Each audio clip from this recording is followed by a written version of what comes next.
యెషయా గ్రంథము 9వ అధ్యాయము 6వ వచనం చదువుకుందాం. ఏలయనగా మనకు శిశువు పుట్టెను, మనకు కుమారుడు అనుగ్రహింపబడెను, ఆయన భుజము మీద రాజ్యభారముండును, ఆశ్చర్యకరుడు, ఆలోచనకర్త, బలవంతుడైన దేవుడు, నిత్యుడగు తండ్రి, సమాధానకర్తయగు అధిపతి అని అతనికి పేరు పెట్టబడును. ప్రార్థన చేసుకుందాం. సృష్టికర్తమైన తండ్రి, ప్రేమగల దేవా, మీ పరిశుద్ధ బంగారు పాదాలకు నమస్కారములు, స్తుతులు, స్తోత్రాలు. ఈ రాత్రికాల సమయంలో తండ్రి, మీ జన్మమును తలంచుకొని మిమ్మలను స్తుతించుటకు, ఆరాధించుకున్నటకు, దేవా పూజించుకున్నటకు మీరు మాకు ఇచ్చిన ఈ సమయాన్ని బట్టి, మంచి తరుణాన్ని బట్టి స్తోత్రాలు. దేవా, ఇదిగో నీ బిడ్డలు పాటలు పాడి వాక్యం చదివి ప్రభువా నిన్ను స్తుతించారు తండ్రి, స్తోత్రాలు. దేవా, ఇదిగో దీనదాసుడనైనా నేను నిలువబడి ఉన్నాను. మీ వాక్యమును ప్రభువా ధ్యానము చేయగోరుచున్నాము తండ్రి. అల్పుడనైన నన్ను మరుగుపరిచి మీరే మాట్లాడుమని మంచి బోధకుడైన బెత్లెహేం బాలుడైన యేసు స్వామి పేరట వినయముతో వేడుకొనుచున్నాము పరమ తండ్రి. ఆమేన్. దేవదేవుని కృపాహస్తము మనందరికీ తోడైన నడిపించును గాక. ఆమేన్. ప్రియులారా, మరి ఇందాక పరిస్థితి చూస్తే వర్షం వస్తుందేమో, మొత్తం అన్ని కట్టేసి పైన గుడిలో పెట్టుకోవాలేమో క్రిస్మస్ అనుకున్నాను నేను, ఏమండి. కానీ దేవుడు చాలా కృప చూపించారు. వర్షం వస్తే ఎంత ఎండ కాచినా చెప్పండి, ఏ చెట్టు కింద ఉండి మనం మొత్తం మీద నిలబడగలం. కానీ వర్షం వచ్చిందంటే అందరూ ఇంట్లోకి వెళ్ళిపోయి శుభ్రంగా పడుకుంటాం. కానీ దేవుడు మీ అందరి ప్రార్థన ఆలకించి మేము కూడా ప్రార్థన చేశాం, ప్రభువా ఈ క్రిస్మస్కి వర్షం ఆటంకం లేకుండా చేయనాయినా అని. దైవజనుడు దేవదాస్ అయ్యగారి దగ్గరికి కొంతమంది పాదులు వెళ్ళి, అయ్యగారండి వర్షం వస్తుంది, మీటింగ్ ఆగిపోద్ది, మరి వర్షం రాకుండా ప్రార్థన చేయండి అయ్యా అన్నారంట. అప్పుడు అయ్యగారు అన్నారంట, అబ్బాయి ఎల్లగా దేవుని చిత్తానికి నేను అడ్డం వెళ్ళనా, ఆయనేమో వర్షం కురిపెత్తుంటే నువ్వు వద్దంటావేంటి, నా మీటింగ్కి అడ్డం రాకుండా చేయి ప్రభువా, మీటింగ్ ఆటంకం అవ్వకుండా చేయనైనా అని ప్రార్థన చెయ్యి అన్నారట. ఓ సంవత్సరం గుంటూరు సభలో చుట్టూ వర్షం పడుతుంది, ఏమండి పందిరిలో ఏం లేదు, వర్షం లేదు. కాబట్టి ప్రియులారా నేను కూడా అలాగే ప్రార్థన చేశాను, నాయన వర్షం క్రిస్మస్కి ఆటంకం లేకుండా చేయి చాలు అని ప్రార్థన చేశాను. మీరు కూడా చేశారని నమ్ముతున్నాను. కాబట్టి దేవుడు వర్షం పడకుండా సహాయం చేశారు. వర్షం మనకే ఇబ్బంది లేకుండా, చుట్టూ వర్షం ఉన్నదనమో, ఎందుకంటే తుఫాను అని చెప్తున్నారు కదా. కాబట్టి ప్రియులారా దేవుని మహాకృపను బట్టి మరలా మనము ఎక్కడికి వచ్చాం, క్రిస్మస్ పండుగలోకి వచ్చాం. 11 మాసాలు అయిపోయింది. మరలా తిరుక్కుంటా ఎక్కడికి వచ్చాం, డిసెంబర్ నెలలోకి వచ్చాం. ఇంకా ఎన్ని రోజులు, 7 రోజులు. 7 రోజుల్లో మళ్ళీ హ్యాపీ న్యూ ఇయర్ అంటాం. దేవుని బిడ్డలారా, మరి పరలోకమందు ఉన్నటువంటి దేవుడు కూడా భూలోకంలో నరుడుగా పుడతాడు అనే వార్తను తెచ్చారు. ఎవరంటే దేవదూతలైనటువంటి వారు. ఇదే ఈ రోజున మహాదేవుడు నరుడవుట అనేది క్రిస్మస్. క్రిస్మస్ అనేటువంటి మాట మనం రాసేటప్పుడు ఎలా రాస్తామంటే ఎక్స్మాస్ అని రాస్తున్నాం కదా. చాలా మంది తెలియక దాని అర్థం ఏం చేస్తున్నారంటే ఎక్స్మస్ అంటున్నారు, యేసయ్యని క్రీస్తు అని అనకుండా ఎక్స్ అంటున్నారు అని అనుకుంటున్నారు. ఎక్స్ కాదు, అది గ్రీక్ భాషలో కా. క్రిస్మస్ అనే చదవాలి తప్ప ఎక్స్మస్ అని చదవకూడదు. అది ఎక్స్ కాదు, అసలు అది గ్రీక్ భాషలో కా. దేవుని బిడ్డలారా, మరి క్రిస్మస్ పండుగ, క్రిస్టస్ మాసే అనేటువంటి పదాల నుండి క్రిస్మస్ అనే మాట వచ్చింది. క్రీస్తు ప్రభువును ఆరాధించడానికి ఈ రోజున మనం అందరం వచ్చాం. ప్రియులారా, క్రీస్తు ప్రభువునే ఎందుకు ఆరాధన చెయ్యాలి, ఎందుకు ఆరాధన చెయ్యాలనేది మనం వాక్య గ్రంథంలోకి వెళితే చాలా ఆధారాలు ఉన్నాయి. యేసు ప్రభు ఎవరంటే దేవుడండి. యేసు ప్రభు దేవుడని ఎక్కడ చెప్పుకున్నాడు ఆయన? యేసు ప్రభు దేవుడని యేసు ప్రభు చెప్పుకున్నారు ఎక్కడన్నా? ఎక్కడ చెప్పలేదు. ఏమన్నారు యేసు ప్రభు వారు? నేను దేవుని కుమారుణ్ణి అన్నాడు. నేను తండ్రి దగ్గర నుండి వచ్చాను అన్నాడు. రోమీలకు రాసిన పత్రిక 9వ అధ్యాయము 1 నుండి చదువుదాం. అపోస్తలుడైనటువంటి పౌలు గారు రోమీలకు రాస్తూ, రోమా సంఘానికి రాస్తూ 9వ అధ్యాయంలో కొన్ని సంగతులు చెప్పారు. చదవండి. నా హృదయంలో మానని వేదనయు కలవు, క్రీస్తునందు నిజమే చెప్పుచున్నాను, అబద్ధమాడుట లేదు. పరిశుద్ధాత్మయందు నా మనస్సాక్షి నాతో కూడా సాక్ష్యమిచ్చుచున్నది. ఆ మనస్సాక్షి ఎక్కడ ఉంటది? మనస్సాక్షి హార్ట్ లో ఉంటది. హార్ట్ ఎక్కడ ఉంటది? మానవుని యొక్క ఆలోచనలకు నిలయము ఏంటి? గుండె కాదు, హార్ట్ ఇక్కడ ఉంటది. హార్ట్ అంటే ఇది కాదు, ఆలోచనలకు నిలయము బ్రెయిన్. దేవుని బిడ్డలారా, ఒక అబ్బాయి అంటున్నాడు ఏమనంటే నా దిల్ ఎవరికో ఇచ్చానని. గుండె, ఈ గుండె కాదు ఇచ్చింది ఏంటి? మైండ్. అంటే బ్రెయిన్, మన ఆలోచనలకు నిలయము బ్రెయిన్ అంటే గాని హార్ట్ కాదు. దేవుని బిడ్డలారా, ఇక్కడ గమనించినట్లయితే నా మనసాక్షి, మనసాక్షి ఎక్కడ ఉంటది? మనసాక్షి హృదయంలో ఉంటది, ఆత్మలో. మనసాక్షి ఎలా ఉంటది? మనసాక్షి చెప్తుంది ఏమని? ఒక అబ్బాయి మామిడికాయల కొత్తకి వెళ్ళడానికి ఇంటికాడ బయలుదేరినప్పుడు చెప్తుంది. మంచి చెడ్డలు చెప్పేదే మనసాక్షి. మనిషి మనసాక్షి మాట వింటం మానేశాడు కాబట్టి కిరసనాయిల్ లైట్ వెలిగించామనుకోండి, చిమ్నీ తుడుచుకుంటాం కదా, ఈ చిమ్నీకి లోపల ఏం పట్టింది? మసి పట్టింది. అలాగే మనసాక్షికి కూడా మసి పట్టి సరిగా చెప్పడం మానేసింది. ఇది మంచి, ఇది తప్పు అని చెప్పడం మానేసింది. కాబట్టి దేవుడు ఏం చేశాడంటే ఏది మంచో ఏది రైటో బైబిల్లో రాసి ఈ చేతిలో పెట్టాడు. అర్థం అవుతుందా? అర్థం అవట్లేదా? దేవుని బిడ్డలారా, బైబిల్ ఏమన్నారంటే గ్రంథ రాజము, king of the books, king of the forest, lion. అలాగే పక్షిరాజు, ఈగల్, రాబందు కాదండి, వల్చర్ కాదు, గ్రద్ద, నాట గద్ద. తన ఎరను చాలా ఎత్తైన ప్లేస్ నుండి చూస్తుంది అది కదా, మేఘాల వరకు వెళ్ళిపోద్ది అది. అక్కడ నుండి భూమి మీద ఉన్న కోడి పిల్లని చూస్తుంది, ఒక్కసారి దిగి వచ్చి తన్నుకుపోతుంది. దేవుని బిడ్డలారా, అలాగే పక్షులలో రాజు గద్ద, ఫలంక రాజా ఆమ్, మామిడి. అలాగే గ్రంథాల్లో రాజు చెప్పండి, బిబ్లాస్ అనేటువంటి మాట నుండి బైబిల్ అనే మాట వచ్చింది. అంటే అర్థం ఏంటంటే లోక గ్రంథాలన్నిటిలోకెల్లా గొప్పది అనే అర్థము ఈ బైబిల్ అనే మాటలో ఉంది. బైబిల్ గ్రంథంలో 66 బుక్స్ ఉన్నాయి. ఎన్ని పుస్తకాలు ఉన్నాయి? 66 పుస్తకాలు ఉన్నాయి. కాబట్టి దీనిని ఏమన్నారంటే లైబ్రరీ అన్నారు. పుస్తకశాలలో ఎన్ని పుస్తకాలు ఉంటాయి? There are number of books in the library. చాలా బుక్స్ ఆ యొక్క లైబ్రరీలో ఉంటాయి. అలాగే 66 గ్రంథాలు కలిగిన గ్రంథము చెప్పండి, బైబిల్ గ్రంథము. కాబట్టి ప్రియులారా, ఈ గ్రంథాలన్నిటిలో కూడా యేసు ప్రభు వారి యొక్క ముఖ చిత్రం అనేది ఉంది. కేవలము నరుడుగా వచ్చినప్పుడు మాత్రమే క్రీస్తు ఉండటం కాదండి, పాత నిబంధనలో కూడా క్రీస్తు ప్రభు ఉన్నారు.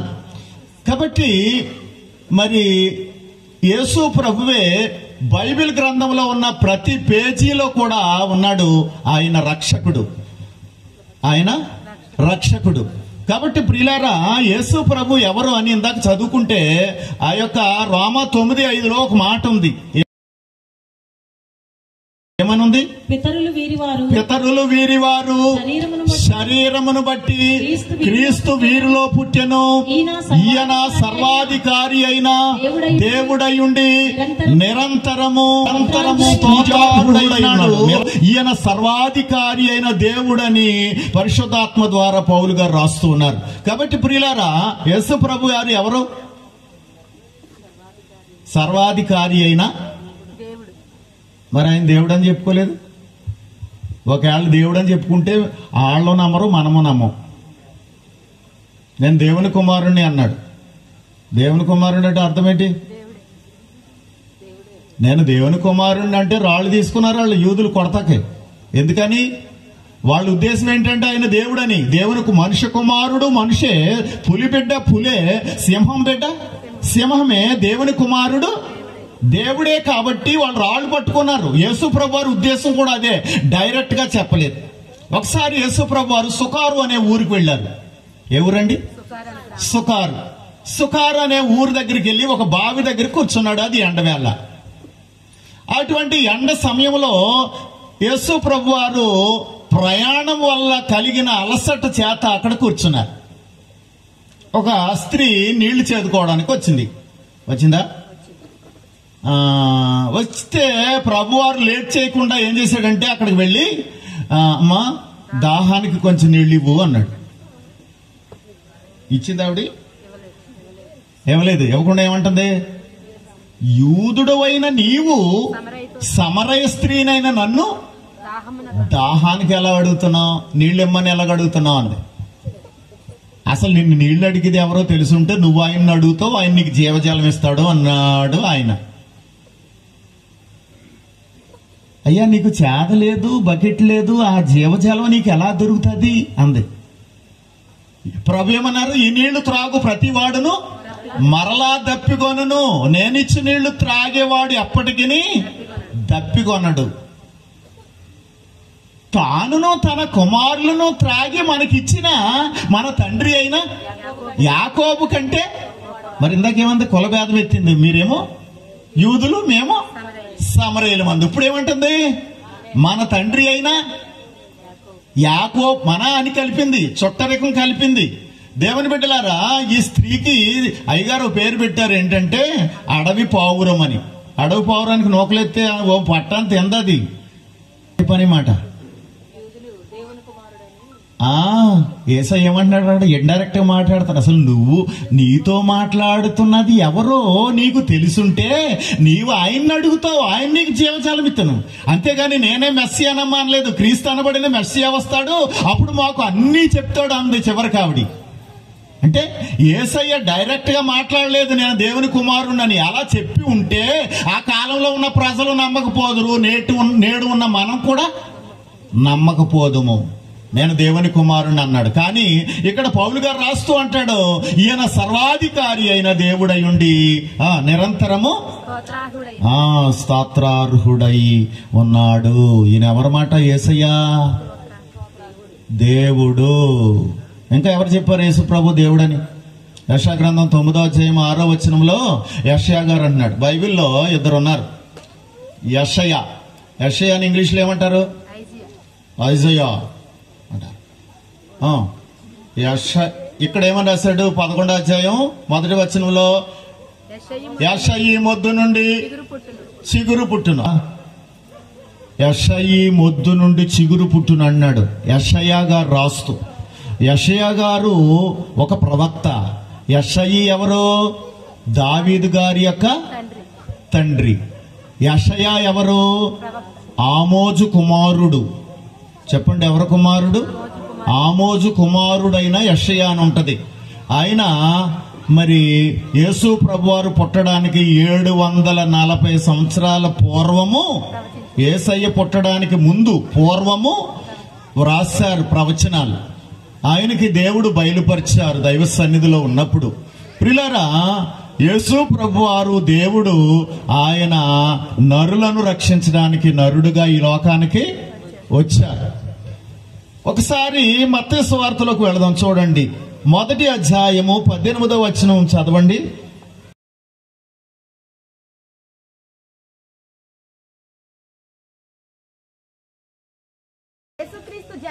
యేసుక్రీస్తు జనన విధమిట్లనగా ఆయన తల్లి అయిన మరియా యోసేపునకు ప్రదానము చేయబడిన తరువాత వారు ఏకము కాకమునుపు ఆమె పరిశుద్ధాత్మ వలన గర్భవతిగా ఉండెను.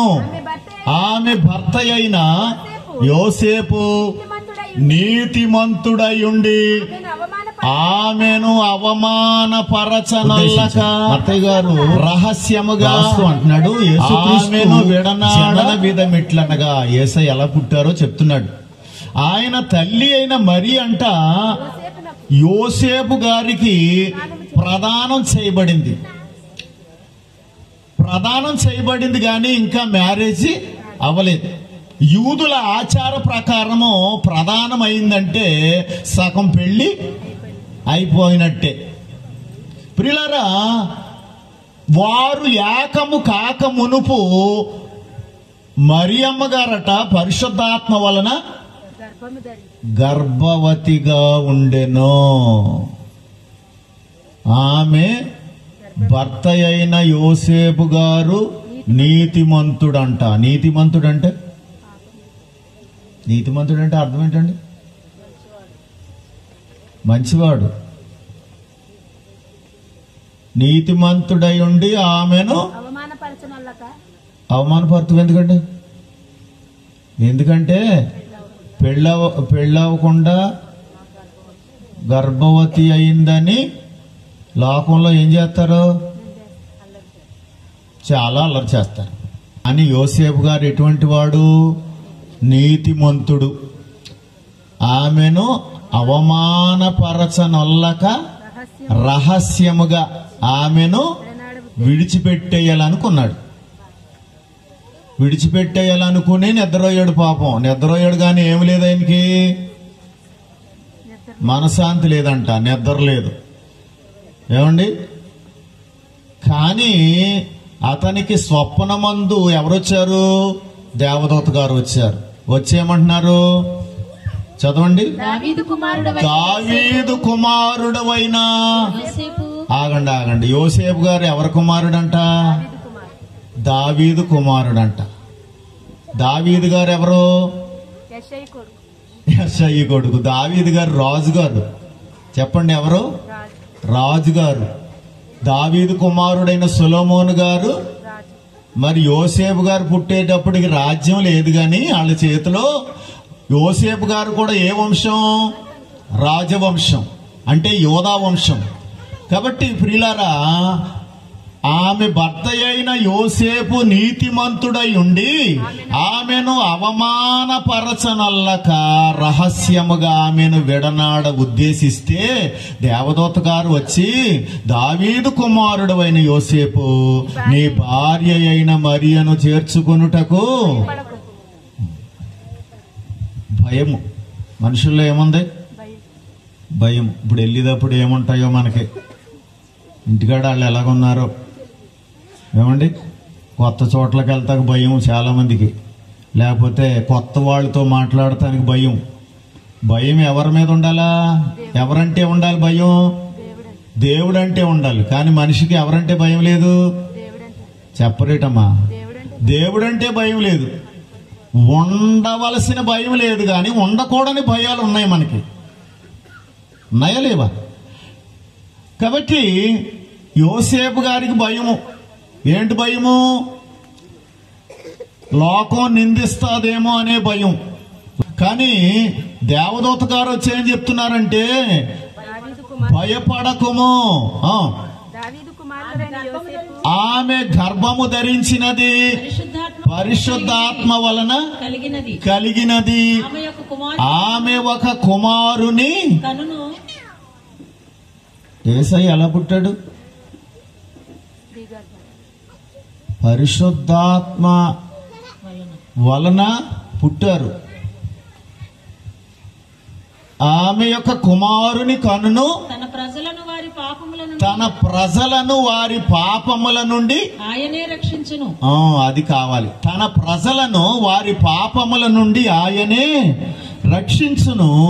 కాబట్టి ఆయనకు యేసు అను పేరు పెట్టుదు. యేసు అంటే అర్థం ఏంటండి? యేసు అంటే రక్షకుడు. యేసు అనేది ఆయన పేరు. ఆయనకు ఒక బిరుదు ఇచ్చారు, అంటే టైటిల్. ఏంటది? క్రీస్తు. క్రీస్తు అంటే అర్థం ఏంటి? అభిషిక్తుడు.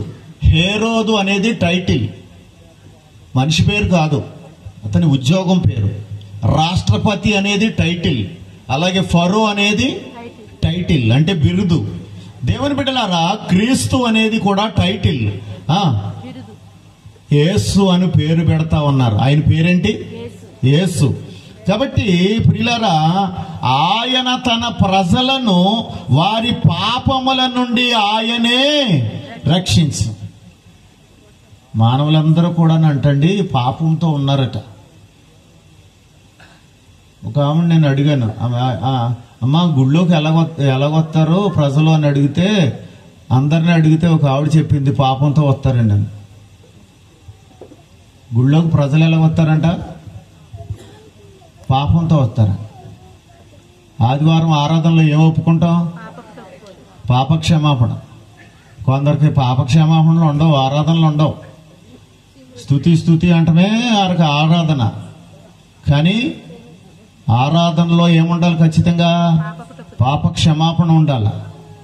ఎందుకంటే పాపక్షమాపణ అయిపోయిన తర్వాత వస్తారు కొంతమంది, పాటలు అయిపోయిన తర్వాత కొంతమంది, ఆరాధన అయిపోయాక కొంతమంది, లాస్ట్ లోని వాక్యం చెప్తున్నప్పుడు కొంతమంది వస్తారు. అసలు ఎప్పుడు రావాలి ఆరాధనకి?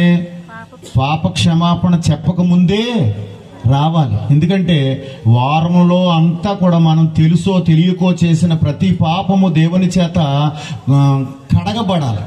ఆయన దగ్గర ఒప్పుకోవాలి. ఒప్పుకున్నాక తప్పుకోవాలి. అవునా కదా?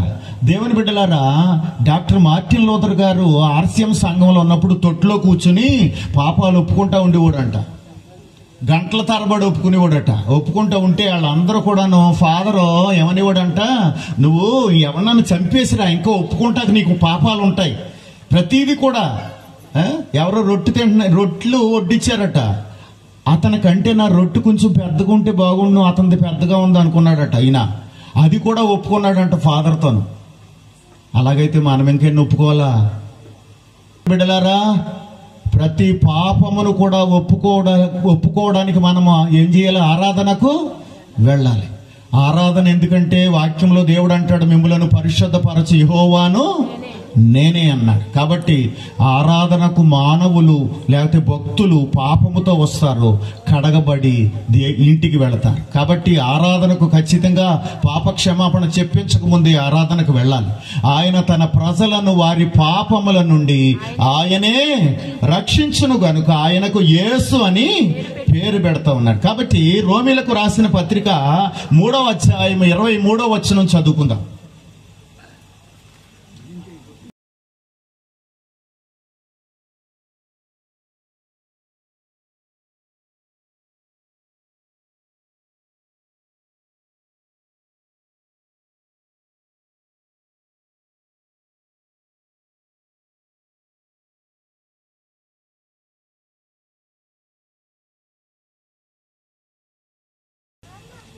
మరణం అనేది మనకి బాగా పరిచయమే. ఎందుకంటే ఎంతో మంది చనిపోతూ ఉన్నారు. పాపానికి వచ్చే ఫలితం అంట మరణం అంట. కానీ ఇదే అయితే పర్లేదు. కానీ మరణాలు 2 రకాలు. ఒకటి శరీర మరణము, రెండవది ఆత్మ మరణం. దేవుని బిడ్డలారి, ఎందుకు ఇవన్నీ వచ్చినాయి అంటే పాపం వల్ల వచ్చినాయి. లోకంలో కూడా ఇతరులు అంటూ ఉన్నారు ఏమనంటే, పాపోహం పాపకర్మణ పాపాత్మ పాప సంభవ త్రాహిమాం కృపయా దేవా శరణాగత వత్సల అని ఇతరులు కూడా ఏం చేస్తున్నారు? దేవా మేము పాపులము అని ఒప్పుకుంటున్నారా? ఒప్పుకుంటలేదా? దేవుని బిడ్డలారా, ఇంకా మనము మరి చూచినట్లయితే సర్వపాప పరిహారో రక్త ప్రోక్షణం అవశ్యకం తద్రక్తం పరమాత్మేన పుణ్యదాన బలియాగం అన్నారు. సర్వ మానవుల యొక్క పాపములు పరిహారము కావాలంటే రక్తము చిందించుట అవసరమైనది. తద్రక్తం, ఆ రక్తము పరమాత్ముడే స్వయముగా వచ్చి చిందించాలి అని వ్రాశారు. ఎందుకంటే మేకల యొక్కయు, కోళ్ల యొక్కయు, ఎడ్ల యొక్కయు, ఏమండి జంతువుల యొక్క రక్తం వల్ల ఏం లేదంట, పరిశుద్ధత లేదు, విమోచన లేదు. కాబట్టి దేవుని బిడ్డలారా, ఎందుకంటే మానవుడు పాపి, లోకం నిండా ఏముంది? పాపం అనేది ఉంది.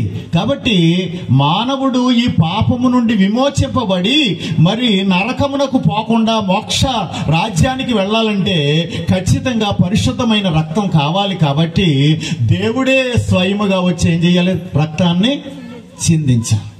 మరి ఎలాగా? దేవుడి లోకానికి రావాలంటే చాలా కష్టం.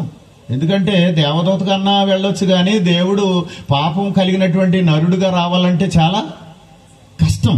కాబట్టి 4000 సంవత్సరాలు ఊరుకున్నాడు. ఎంతకాలం అండి? 4000 సంవత్సరాలు చెప్తా ఉన్నాడు. ఏదైనా తోటలో ఆదామవులకు చెప్పాడు, నరుడిగా పుడతానని.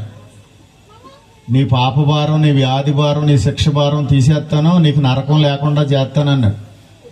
కానీ దేవుడు నరుడిగా పుట్టలేదు. పెద్ద కొడుకు పుట్టాడు. ఏం పేరు?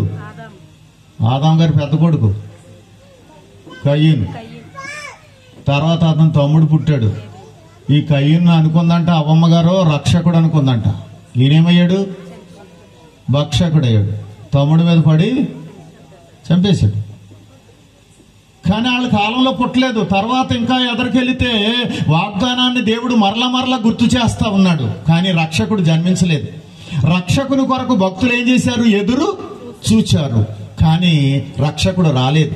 రక్షకుడు పుట్టాలంటే రక్షకుని తల్లి ఎలా ఉండాలా? పరిశుద్ధంగా ఉండాలి. ఎలా పడితే అలా పుడితే ఇప్పటికే యేసయ్యను రకరకాలుగా అంటున్నారు. నీలకంఠ గోరే అని ఒక బ్రాహ్మణుడు బైబిల్ చదివాడంట. ఎందుకంటే తప్పులు పట్టుకోవాలని. బైబిల్ చదువుతున్నాడు ఆయన, పంతులు గారు. అబ్రహాం గారిలో ఈ తప్పులున్నాయి, ఇసాకులో ఈ తప్పులున్నాయి, యాకోబులో ఈ తప్పులున్నాయని అన్ని కూడా అండర్లైన్ చేసుకుంటున్నాడు. కొత్త నిబంధన దగ్గరకు వచ్చేటప్పటికి యేసు ప్రభు చరిత్ర, ఈయనలో ఏ నేరం లేదు ఆయన్ని వాళ్ళు సిలువేసి చంపారు, ఈయన నిజంగా దేవుడు కాకపోతే ఎలా సహించుకున్నాడని ఈయనంట ఒక్కసారి బాధపడి మారు మనసు పొంది బాప్తిసం పొంది నెహెమ్యా అని పేరెట్టుకున్నాడు. ఎంతో మంది బైబిల్లో తప్పులు పట్టాలనుకున్నారు, కానీ బైబిల్ వాళ్ళని మార్చేసిందా లేదా? కాబట్టి దేవుని బిడ్డలారా, 2024 సంవత్సరాలు అయిపోయింది, బైబిల్ నేటికి కూడా నిలిచి ఉంది. చూసినట్లయితే యేసు ప్రభువారు నరులను, అంటే ముఖ్యం పాపులను రక్షించడానికి 1 తిమోతి 1:15 అంటాడు, పాపులను రక్షించుటకు యేసుక్రీస్తు ఈ లోకమునకు వచ్చినను వాక్యము నమ్మదగినదియు పూర్ణాంగీకారమునకు యోగ్యమునై ఉన్నది అంటాడు. కాబట్టి ప్రియులారా, ఆయన జన్మిస్తాడనే వార్త తెచ్చారు దేవదూతలు. ఏంటండి, హడావిడిగా వచ్చారు.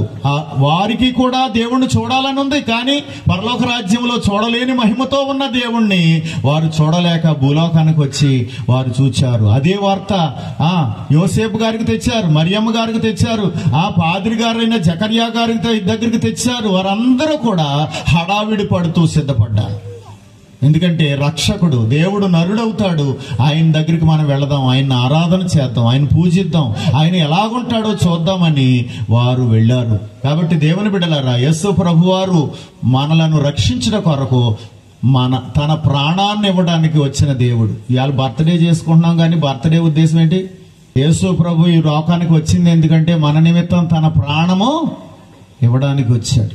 కాబట్టి దేవుని బిడ్డలారా, నరకంబో తాపించు నరుడవు దేవా పుత్రుని, నరకంబో తాపించు నరుడవు దేవా పుత్రుని, పుచ్చుకో నరుడా పుచ్చుకో, మరియు దురితాలను గెల్పించు పరిశుద్ధ బాలుని పూచుకో, దేవుని మెచ్చుకో.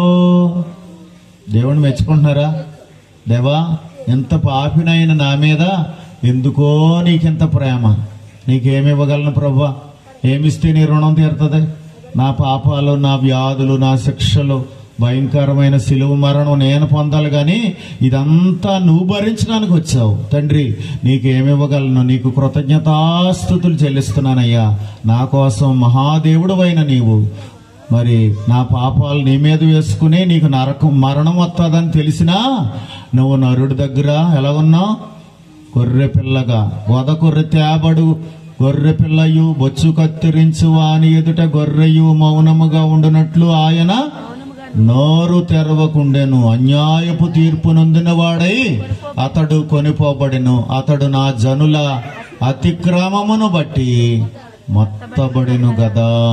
కాబట్టి ప్రియులారా, మనము చేసిన పాపములన్నీ కూడా తన మీద వేసుకొని మన కొరకు బలియాగం అయిపోవడానికి ఆయన ఈ లోకానికి వచ్చాడు. కాబట్టి ప్రియులారా, ఎందుకు ఇంత గొప్ప పండుగ? దేవదూతలు వచ్చి ఏమన్నారు? ఇదిగో ప్రజలందరికీ కలుగబోవు మహా సంతోషకరమైన సువర్తమానం. ప్రజలందరికీ ఏమండి, లోకంలోనంట అధమ పాపి ఎంత శిక్షకు అర్హుడో అంత శిక్ష, అంతకంటే ఎక్కువ శిక్ష ఆయన పొందాడు. కాబట్టి ఏమన్నారు ఆయన? నా యొద్దకు వచ్చి వారిని నేనెంత మాత్రమో త్రోసివేయనన్నాడు. నువ్వు పాపివా అయినా సరే పర్వాలేదు, యేసయ్య పిలుస్తున్నాడు. రమ్మనొచున్నాడు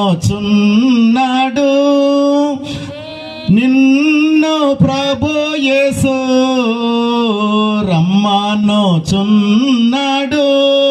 నిన్ను ప్రభు యేసు, వాంఛాతో తన కరము చాచి రమ్మనుచున్నాడు. వాంఛాతో తన కరము చాపి రమ్మనుచున్నాడు. దేవుని బిడ్డలారా, నీ కొరకు దినమెల్లా నా చేతులు చాపి తిని అంటాడు. కాబట్టి ప్రభు దగ్గరికి రండి. ఆయన రాకడ కాలంలో ఉన్నాము. ఇంకా నీవు రక్షణ పొందలేదా? ఇంకా నీవు బాప్తిసం పొందలేదా? ఇంకా నీవు దేవునికి దూరంగా ఉన్నావా? యేసయ్య రక్షకుడని తెలుసుకుని కూడా ఇంకా నువ్వు దూరంగా ఉన్నావా? నేడే ఆయన తెలుసుకో. ఎందుచేతంటే ప్రభువే నేడే రావచ్చు. కాబట్టి సమయం ఉండగానే మనము దేవుని దగ్గరికి రావాలి. సమయం ఉండగానే మనము దేవుని ఆరాధించాలి. ధరణికి నొక మారు దర్శనమిచ్చుట,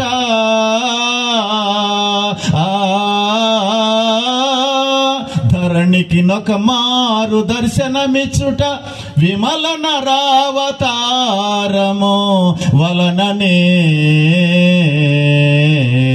పాపాలు శిక్షలు భరించి ఆర్పుట, విమల నరావతారము వలననే మృతుడై సజీవుడై మృతిని జయించుట, పరమదేవ తత్వమును కనపర్చుట, తనివి తీర్చి బ్రతుకు క్రమపర్చుట, అవతారము వలననే. చాలా సంగతులు ఉన్నాయండి, అన్ని వివరించుకోవడం సమయం లేదు. ధరణికి నొక మారు దర్శనమిచ్చుట, భూమిని ఒకసారి దర్శించుట, విమల నరావతారము వలనని, అంటే పరిశుద్ధ నరావతారము వలనని, మృతుడై సజీవుడై మృతిని జయించుట, పరమదేవ తత్వమును కనపర్చుట, తనివి తీర్చి మన ఆశ తీర్చి బ్రతుకు క్రమపర్చుట, ఆయన యొక్క అవతారము వలనని. వాక్యంలో యెషయా గారు రాస్తూ అంటాడు, మకమకలాడుచున్న అవిసెనారను ఆర్పడు. ఏమండి? మకమకలాడుచున్నటువంటి నారను ఆర్పడు అంటే కొడిగట్టిపోయిన కుటుంబాలని, కొడిగట్టిపోయినటువంటి దీన హృదయముతో దీన స్థితిలో ఉన్న వారినంట ఆయన ఆర్పేయడానికి రాలేదు, వెలిగించడానికి ఆయన వచ్చాడు. నిజమైన వెలుగుండెను, అది లోకములోనికి వచ్చుచు ప్రతి మనుషుని వెలిగించు. దేవుని బిడ్డలారా, నిన్ను నన్ను వెలిగించడానికి, నిన్ను నన్ను బలపరచడానికి, నిన్ను నన్ను ఆదరించడానికి. ఒకసారి దేవదాసయ్య గారు అంట, తుఫాను వర్షం వచ్చిందట, చీకట్లో గమ్మునంట ఒక పాకలోకి వెళ్ళారంట. కరెంట్ ఆగిపోయిందంట, లైట్లు ఆగిపోయి స్తంభాలు పడిపోయి, అప్పుడు సహజంగానే కొంచెం బిడియం వచ్చిందంట. మానవుడిగా ఉన్నారు కాబట్టి ప్రభు అంటున్నారంట, చీకట్లో నేనున్నాను కదా అబ్బాయి అన్నారంట. అంటే అక్కడ కూడా ఎవరున్నారు? మరి ఎందుకు భయం? ప్రభు ఉన్నారా లేదా? మనము ఒంటరి వారము కాదు. కాబట్టి ప్రియులారా, అయ్యగారు అన్నారు, ఎత్తుకో, లేక కొడుకు పుడితే వద్దంటది ఏ తల్లైనా. ఏమండి? ఎత్తుకో, హత్తుకో, ముద్దు పెట్టుకోండి. కాబట్టి ప్రియులారా, నీ హృదయంలోనికి చేర్చుకో. మన కొడుకులు లేకపోతే మనము ఏమండి, మన తల్లిదండ్రుల ఆస్తిని పంచుకుంటామేమో కానీ ఆయన ఆస్తి పంచుకోవడానికి రాలేదు, ఇవ్వటానికి వచ్చారు. తన ప్రాణాన్ని కూడా ఇవ్వడానికి ఆయన ఈ లోకానికి వచ్చారు. కాబట్టి ప్రియులారా, ప్రభునందు విశ్వాసం ఉంచండి, ప్రభువును ఆరాధించండి. అలాగూ చేసి మొదటిసారి ప్రభు వచ్చారు, రెండోసారి మరలా రానే ఉన్నారు. ఆయన రాకడ సిద్ధపడదాం. దేవుడు ఆయన కృపా భాగ్యములు మనందరికీ దయచేయును గాక. ఆమె ప్రేమగల తండ్రి, మీరు ఇచ్చిన వాక్యమును బట్టి వందనాలు, దీవించు. యేసు నామమున స్తుతించుచు వేడుకొంచున్నాము పరమ తండ్రి. మంచి